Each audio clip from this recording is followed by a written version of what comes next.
Hey guys, welcome to episode 5 of HorrorBurgers. I'm here with Andrew Saurus Rex, and we are talking about culture shock. Culture shock. Today we got real exotic with our burgers, and we went to McDonald's. You can find these very far and few between, actually. So good luck finding your nearest McDonald's. Secret menu. Show us what you got, sir. Oh yeah. Disclaimer, I haven't eaten a burger in a really long time, like a meat burger, but for this episode I decided to get a Big Mac. Yes, that is meat right there. Okay, I also feel really bad because you're not the first friend that has Broken. had a broken and no meat thing for me. I'm sorry. It's okay. It's okay. I need to find some more like Beyond Burgers and things like that. And like I said earlier, McDonald's should get behind the Beyond They should. trend. Get on the Beyond Burger trend, McDonald's. I was craving a Big Mac actually, but I went for the Mick Extreme Bacon Burger from Spain. España. It looks like a shit ton of saucy stuff. Oh god, that's gonna be messy. A lot of onions. Strings in it? There's a lot of onions and a lot of sauce and a lot of bacon. Looks pretty extreme. Should have watched this if you haven't already watched the movie anyway. So overall, what did you think of culture shock? I thought it was really important overall. I told you before, at first I thought it was kind of cheesy. Like the way it started, I was like, oh, this is gonna be like scary. And then the more, the movie progressed, I was like, this is gonna get scary. It did have its creepy parts, but yeah, overall it was like important, and it touched on like a really important just issue going on right now in the country with immigration and everything that's going on at the border. So yeah, it was good overall.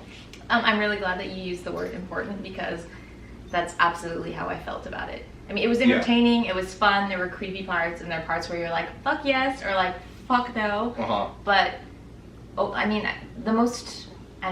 things to me that really strike me are entertaining, but also just important. Like, it's something I feel like needed to be made, and it had a message. Yeah. But it was still fun to watch. It didn't feel like it's preaching or anything like that. Like, you're still having a good time watching it, but at the end of it, you're also like, oh, fuck. Like, it's that kind of horror that takes reality and tweaks it just enough to make it extra horrific. Yeah. But there's still enough kernel of truth and reality in there. Yeah. Also, too, the fact that it was made by a not Mexican-American, but a Mexican woman. Mexican-Canadian? Yeah, because she now lives in Canada. She lives in Canada, Oh gosh, she's gonna watch this and she's gonna send us a message like, no fuckers, that's not I know. We're Mexican, by the way. Yeah, we're sorry for fucking that up. Don't be too mad at us, we're Mexican too. Yeah.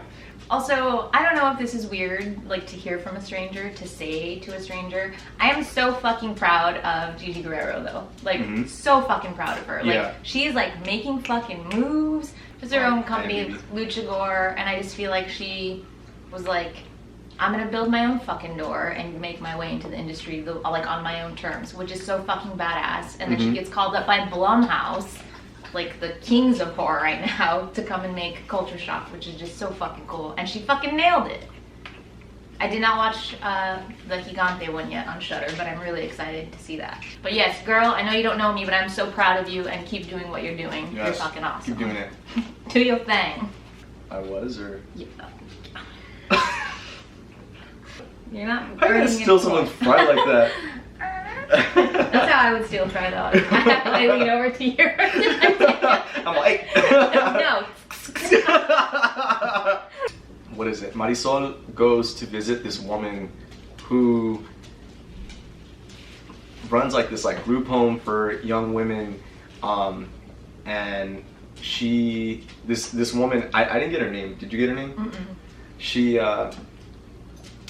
She basically checks on the progress of Marisol, who is pregnant with her boyfriend / rapist's, is it raper or rapist? Rapist's baby. She can't have an abortion. So right after this like appointment that she has with her, she leads like a group with young women, and she gives them all contraceptives. I wasn't sure if it was like a Plan B pill or you said birth control. It could have been like a birth control pill. Birth control. And there is a young girl who says like, "Oh, I can't take this because I'm Catholic." Mm-hmm. And Marisol is like, "Well, you know, so am I, but you know, you don't want to end up like me," or something like that. Yeah. Which also goes to show that you can be religious and pro-choice. Bam. Bam. Andrew's getting political Yeah. over here. Strong feelings. I think you can be religious and pro-choice, you know? Oh, I absolutely think You know? so. Yes. I think my mom is. Yeah. That's why you don't have 20 siblings, dude. Yeah. Thanks, Mom. It touches on women's issues, which is also really important right now because the abortion ban's going on in this country. So that was really interesting that she just slid that in there. I feel like there are a few things in that where it's kind of like again, the movie's entertaining and it's not preachy at all. Yeah. But there's a few, there's so many little instances where it's like, fuck you, fuck you, Mm-hmm. fuck you, fuck you. And it's just, but each time I was like, yes, fuck yes. And it's very much, I mean, I grew up on the Twilight Zone. And I was like a kid watching it, and I fucking loved it. But as I got older, I realized the social commentary aspect of it and how important it was. And I wasn't growing up in that time, but I was aware of things that were happening in that time. Yeah. So it's kind of like a Twilight Zone-ish, social commentary horror for our generation. Not looking back and being like, oh, this was happening during this time and it's relevant. It's like we're living in this horror now. So it's crazy to watch something like that as you're kind of living in it at the same time. Yeah. It was a weird kind of perception to have that. Yeah, it was like having these aha moments because it's like, hey, that's that, and this relates to this, and you're just connecting the dots throughout the entire time. I really loved the little newsreel at the beginning, and then the newsreels at the end. Those were made me so yes. It's a white girl in the beginning talking about people crossing the border, getting here illegally, and then it ends with this white dude who's like, "Hola, senores," and so good. He, you know what? I actually took notes on this film, but I wrote that down. You're so good at doing your homework.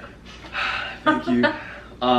Oh yeah, so he, the white dude at the end calls the border crossers terrorists, and he even labels them as illegal.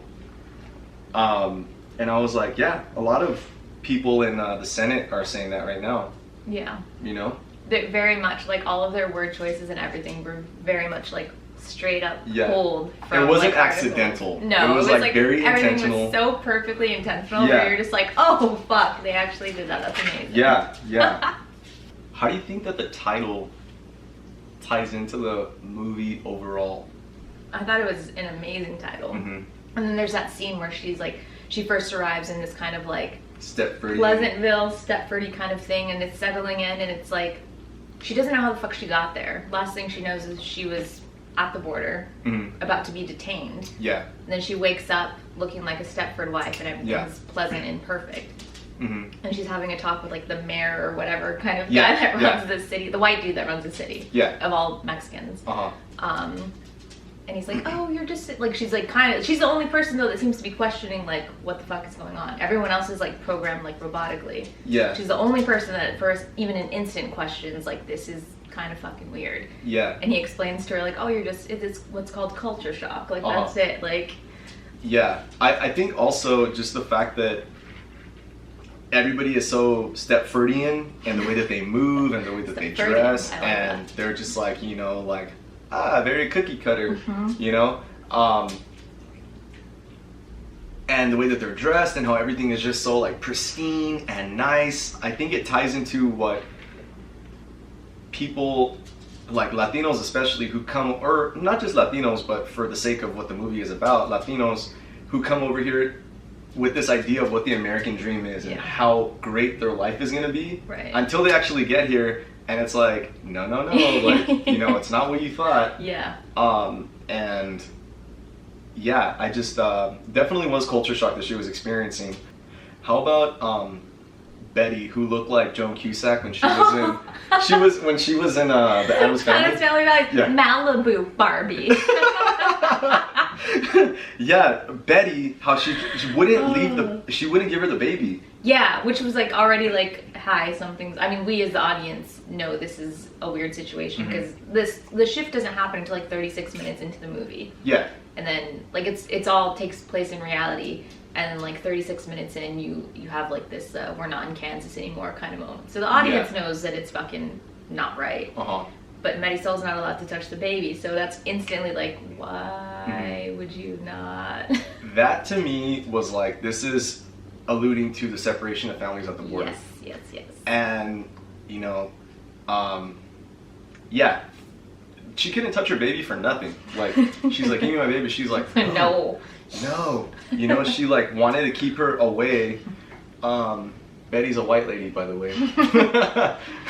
The most Stepford of them all, though. The most Stepford of them all, yeah. Oh, remember, there's a part where she says, she tells her to go get a job so that no one snatches her opportunity. Or something like that, right? It was something that, it was like... something of that phrased along those lines, Yeah, like... which is another nice little, like, okay. Yeah, go out there before...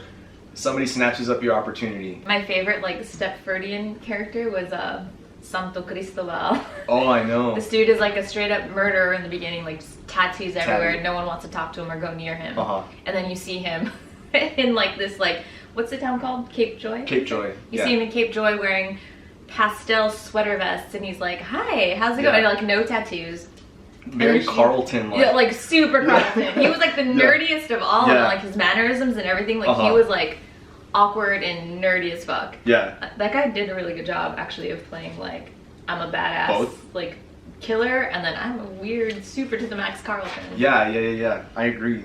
So we have like the villain scientist, but we also have the idealist kind of young scientist who truly believed this technology was going to be used for good. And then you have like the senior ones who had nefarious intent from the beginning, but I feel like that was also a realistic kind of like the young guy was taking part in this, but not with ill intent. Like he genuinely believed that what he was doing was helping everybody. Yeah.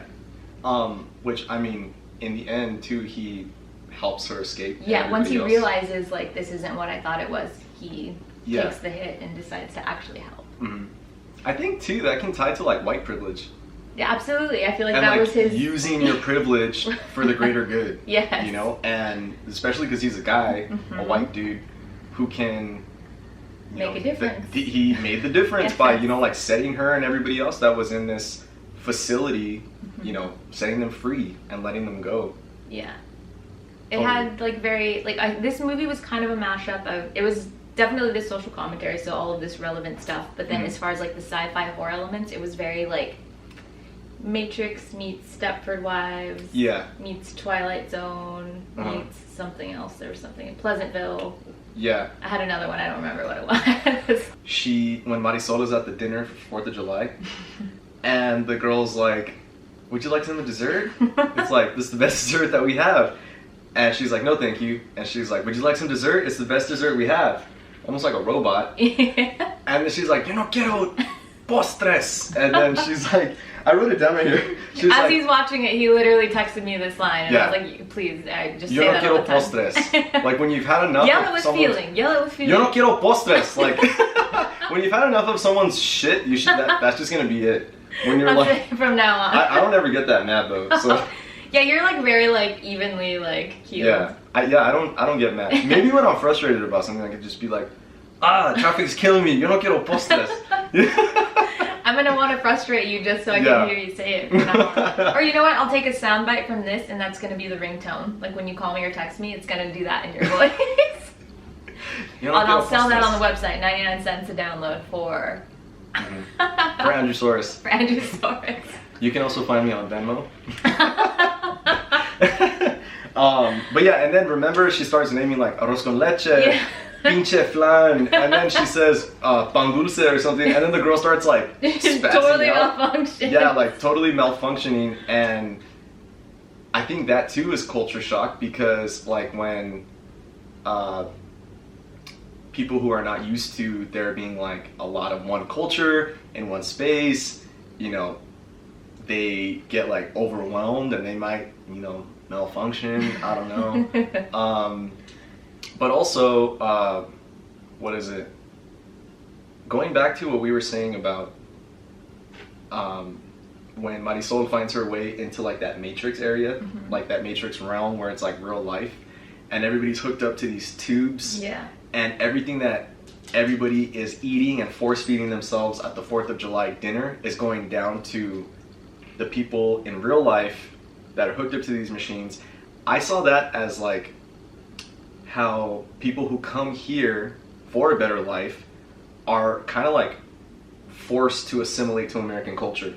Nice. And okay. If they don't, then it's kind of like you're gonna start like throwing it all up, and you know, like it's not gonna boil over very well. Right. You know. Yes. So it takes some time. Like you can't just force someone to assimilate to something. So.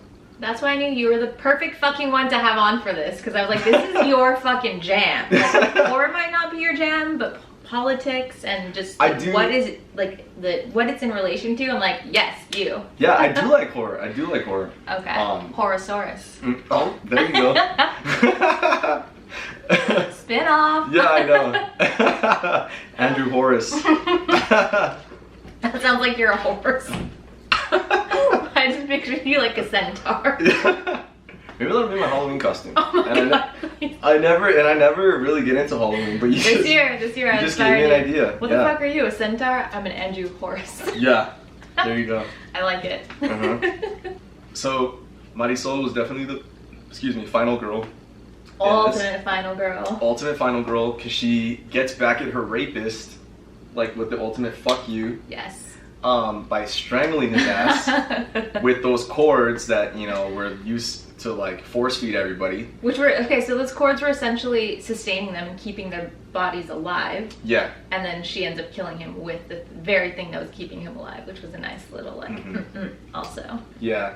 So it has elements also, there's like the political horror of it, but then she's ultimately the final girl, but it also has kind of like those like revenge girl vibes, which that's also very in right now, that genre. So I like how they like mashed that in there a little bit too. Yeah. And how about when she tells him it'll only take a few minutes? Yes. Yeah, so it cuts to the part where she's being raped by her boyfriend, and he tells her it'll only take a few minutes, which is disgusting. Disgusting.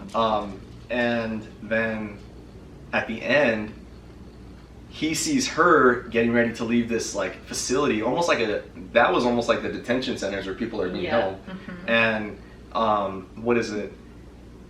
She like strangles him, and she's like, it'll only take a few minutes. So good. Boom, she kills him. Brought it back around, motherfucker. I know. And the fact that it was a tube, anytime there's like a knife, a gun, a tube, something phallic. Phallic symbolism? It's like anytime there's something that's like representative of the phallus, that exudes power. It's like this person is gonna have power.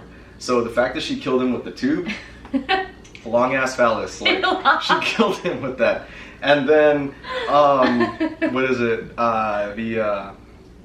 In the beginning when she has her knife, she's like, you know, she's like how she's like nailed it. I know. I was like, I'm getting real Marisol vibes from you right now. Any progress on your burger? No, only a tiny bit. I've only been eating like off camera. You're supposed to, it's a mukbang. You gotta eat on camera. I have to attach actually microphones to you so we can like hear you fully chewing and breathing and all that. Like an ASMR? Yes. You should do one. I'd rather not. No, for HorrorBurgers. Well, actually, no, that would be too much. But you can do it. No. My sister hates those so much. So just do that on the when they're like, you know. Oh yeah. So we were talking about Jimmy Phallus. Jimmy Phallus. Jimmy Phallus. Phallus and Ferb. I was gonna add to it, but I can't think of one. You caught me off guard. Phallus Diller. Welcome to Philadelphia? No.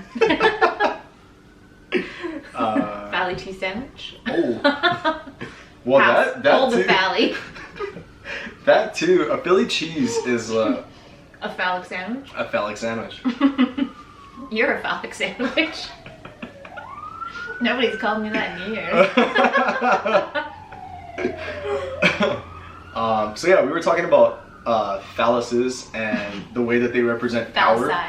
Phallusi. Phalli. Phalli. Filet mignon. Okay, that one wins. That was good, huh? Filet mignon. Yeah. That was nice. That was good. Well done. Okay, thank you. We kind of like we could be siblings. Maybe, I think right? so too. I think Don't so. we? And we have that harmonious laugh. Thanks, Mom. Marisol, from the beginning, when she's getting ready for her second run with the coyote, she packs her knife and she's like, you know, like waving it around again. Do your sound effect. Yeah. You know, she's like waving it around, like practicing for how she can react to like an attacker or somebody. Yeah, an attacker.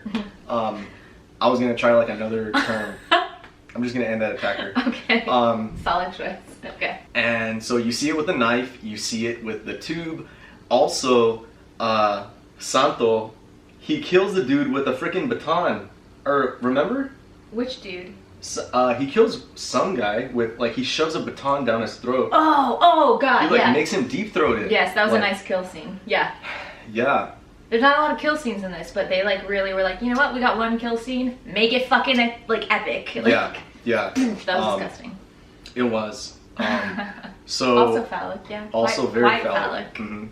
They're also a little like homoerotic. Slightly, yeah. Yeah, if you want to like take it to that level. We always want to take it to that level. Yes, we do. HorrorBurgers is all about homoeroticism. Actually, it's in the tagline. HorrorBurgers is sex positive. I don't know if that's your platform. Actually, you might want to edit that out. Okay. It's gonna have a little asterisk up here and be like, he is not affiliated with the show. The views expressed are his own personal. She's just gonna edit me out. It's just gonna be Frankie. I know. Over With my voice. Yeah. That'd be cute. Yeah. So she definitely got her power. Reclaimed her power. She did, and all the comeuppance that needed to come up came up in a big way. So she was like ultimate final girl. Like she was final girl, and then she was like no fucks given final girl. It was nice. The only real death, I think, I'm pretty sure the only death of like the people that are being held prisoners, was the little boy Ricky. I was actually wondering where he went. He died. When? I don't remember. Cue the tape. No, I don't know. I think they made reference to the fact that he died. They didn't show it, but he's the one that died, which was interesting because of the kids actually dying in the camps. True. So it like it held more weight, the fact that he's the only one of the prisoners that dies. Yes. Okay. Yeah. I guess I missed that. Well, obviously I missed it because I didn't. You missed a major plot point. Yeah, I guess so. I was wondering like, where's Ricky? I think I even wrote Andrew, it down. look back at your 5 pages of notes. I did. I said, where's Ricky? Where's Ricky? I'm sorry, Andrew. I'm sorry. I'm really sad to be the one to tell you this. Where's Ricky? He's gone. I'm sorry. Dang. He's not coming back. He was creepy though when she saw him for the first time. When he was a Stepford? Yeah, when he was a Stepfordian kid. Stepfordians. What can we do with that? A band? A book? Stepfordians? Both? Yeah. Stepfordians. Oh, that's us because we're not actually brother and sister, but we're not. the Stepfordians. Stepfordians. Like one of the last scenes where you see Marisol's baby, and she's like telling Betty, excuse me, she's like, give me my fucking kid. And the baby like has like this like spaz moment in the face where it looks almost like wires and stuff. Yeah, it's like a kind of like almost like a screen, and it like glitches because they're kind of living in this like matrixy thing. So the baby doesn't exist. Oh, because the baby doesn't exist in the real world yet. She's still pregnant. She thinks she's not pregnant. So the baby is like kind of like a hologram kind of situation, but they didn't like have to fully build it. So then when she goes up to look at it, and its like face is all like glitching. That was cool. Oh, and then the ending with the like when they're making their escape, and she like kills the rapist dude, and they're like piecing out. She goes back to Mexico, right? Yes, she does go back to Mexico. Yes, everyone's like, yeah, we're fucking fleeing into America. And she's like, peace out, motherfuckers, I'm going back to Mexico. She goes this place fucking back sucks. to, yeah, she does go back to the motherland. Uh-huh. She does.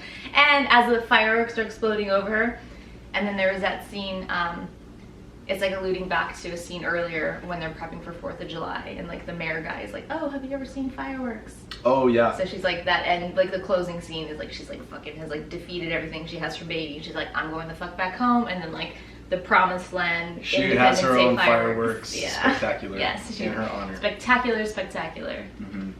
Did you notice that the light was shown on her face a few times?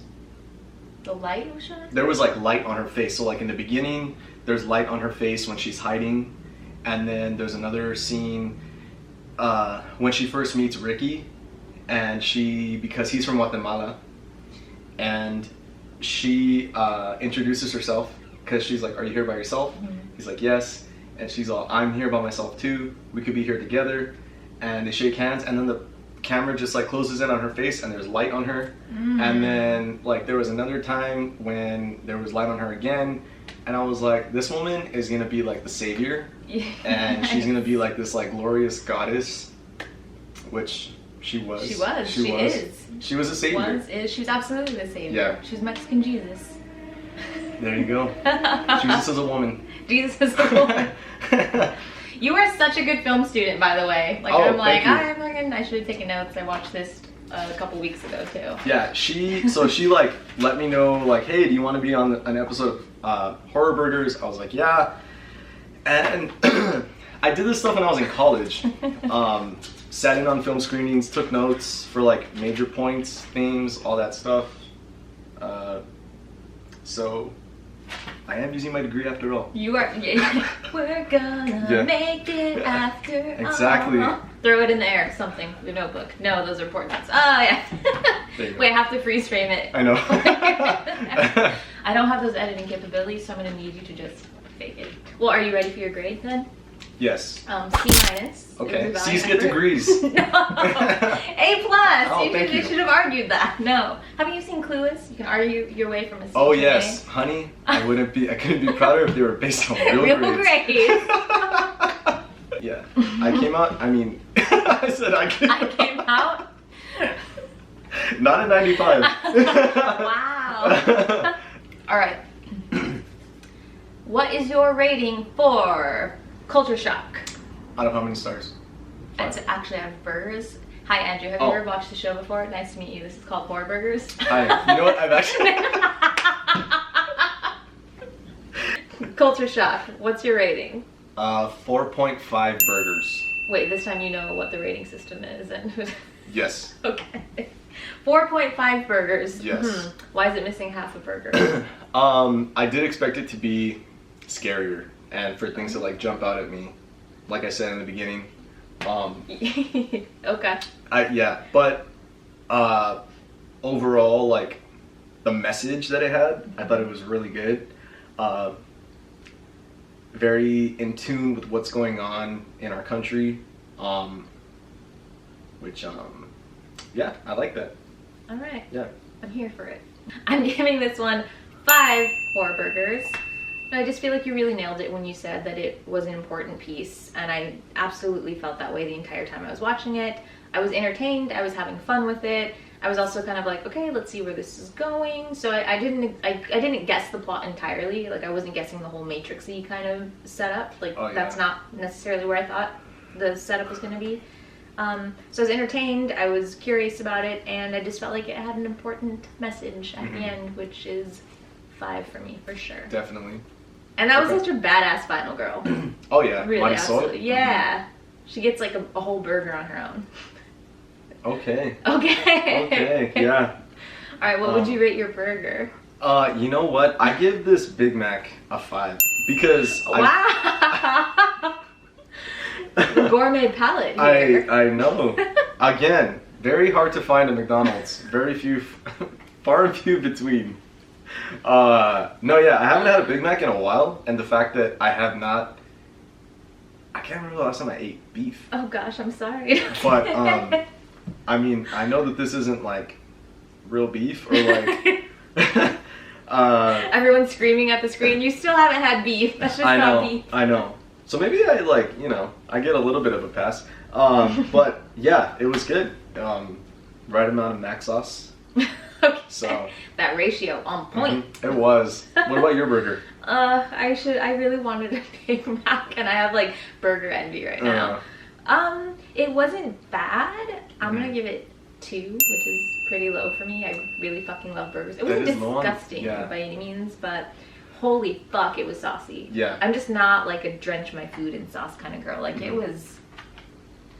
I mean, I feel like it was kind of messier and saucier than the burger that I had on the waffle, and that thing was like a fucking gargantuan beast. Oh yeah. Yeah, and this is like PB&J one. Yeah, that was so good. When you opened the bun, it was like. No, it was like.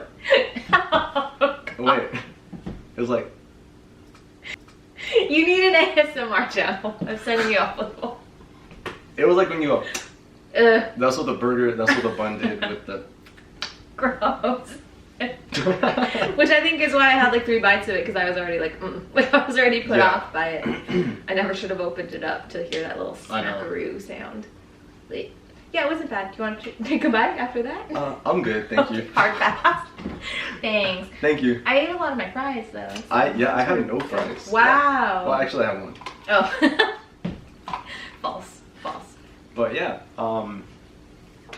yeah, you should watch Culture Shock. Whoever watches this. Everyone, watch Culture Shock. Do it. Culture Shock is good. It's a good time. Mm-hmm. Real good time. Phallic symbols. And now I can't eat it. I know. All right, I think that's all I got. You got anything else? No. Thank you for having me. Thank you for being on the show. I'm so excited to have you. Do you want these horrors to follow you on anything? Horrors? Horrors, not horrors. Horrors? You probably want horrors to follow you, but not horrors. If you want, I'm at Andrew Saurus, AndrewSaurus. I'll link it right here. Yes. The magic of post-production. I'm not expecting anything, but if you want. I'm gonna make a new account with another name just to give you a follow. Say, oh my god, I saw you on HorrorBurgers and you were so good. Okay, that's it guys. That's it for episode 5. Thank you for being here. Like, comment, subscribe. Let me know what you guys want to see. Give us burger suggestions, unless you want to see McDonald's every week. If you have like Beyond Burger suggestions. Oh yeah, because all of my friends are off of meat. They're not. None of you guys are vegetarian, so it's not like I'm making you like go against like your values or anything. But a lot of you guys are just like temporarily off meat. Yeah. And then you come hang out with me and you break that for me, and I feel a little badly about it. Yeah, we get saucy and meaty. And with that, good night. We'll see you next week. Bye.